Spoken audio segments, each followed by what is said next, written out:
И в Узбекистане, сколько они прожили, вот этот платок был всегда с ними.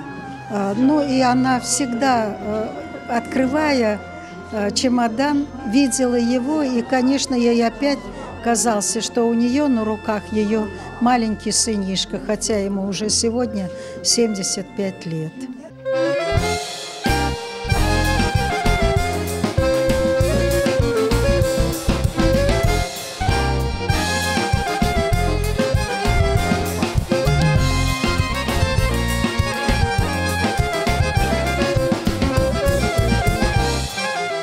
Вот эти вот узоры, то, что вот на них изображено, это вообще не поддается описанию. И это символы нашего народа, которые передавались из поколения в поколение.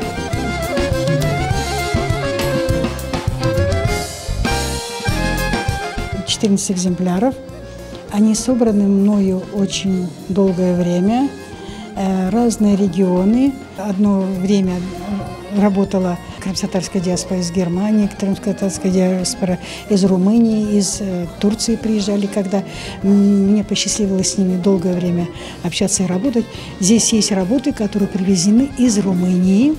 Одна работа была, я ее не вижу, из Германии.